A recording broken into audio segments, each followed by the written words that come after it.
The Fields at Carrollton Parkway has hit a grand slam in the community. The facility, located at the corner of Carrollton Parkway and Highway 121, has provided a safe, clean, and fun place for our church family and the community to come together. With over 500 people involved in league sports like softball, soccer, flag football, and volleyball, the complex has become a place where young and old have enjoyed playing sports in a first-class facility. When the vision came to the staff or to our pastor that this is the direction we wanted to go, you only have one chance to make an impression and do it right. And again, I think it wouldn't have maximized what needed to be done to reach out to the community and really make it a place that attracts people, not just a place to go, but really attracts them because they are first-rate facilities. I live in the apartments down the road, about a 20-minute walk, and I come over here about maybe 3 times a week and walk the trails. Well, I think if you had to rate it 1 star to 5 stars, it'd definitely be 5 stars in terms of quality. So it's a great place. I don't know how it could be any better. By building a place that's welcoming to the community, the Fields at Carrollton Parkway has given church members and staff alike a place to host a wide variety of events. It's been perfect to come out to plan activities or just come out and hang out with the people from the community. This summer I moved my Fun in the Suns out here, and once a week we met out here on Wednesday mornings and we just hung out and we had a theme for the day. It was a safe place, it was a fun place, it was a cool place. It was so hot this summer, and I tell you, our spray ground was the most popular spot in Carrollton this summer. We've been able to have several play groups out at the fields. We get moms together to come out and play and just have time and support and encouragement for one another. Our first thing that we came to was last fall, was the Fall Family Festival. It was bigger than we'd ever seen. We'd always gone down to the Josie campus, so it was a good time.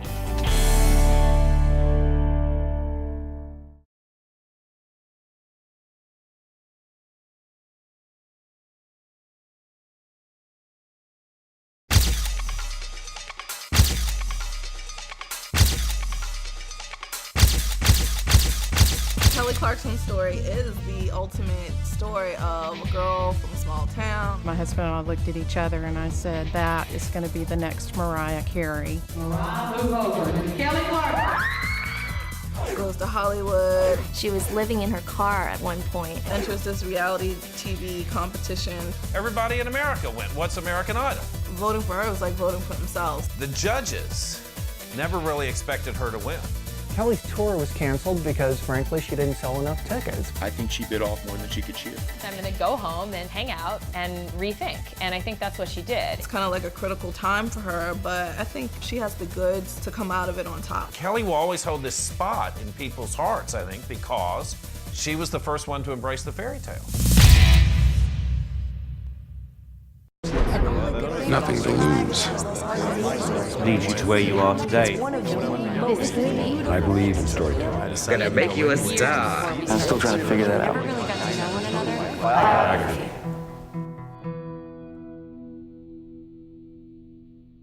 In 2002, a new Fox reality show named American Idol dominated TV airwaves and water cooler conversations around the country.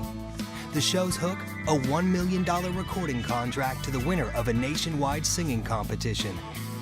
And the winner would be decided by the people watching at home. The result? Thousands of contestants lined up in 7 cities chosen to host the auditions. And millions of viewers watched, cheered, argued amongst themselves, and then called a 1-800 number to vote for their favorite performer. The new show quickly became a national phenomenon. And in the end, a 20-year-old girl from a small town south of Fort Worth, Texas, was crowned the American Idol. Her name? Kelly Clarkson. Kelly has since lived up to her title as American Idol by becoming a Grammy Award-winning, record-breaking, chart-topping, multi-platinum selling recording artist, thus legitimizing the American Idol franchise and becoming the first musical icon literally voted into office.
I'm getting married in the morning.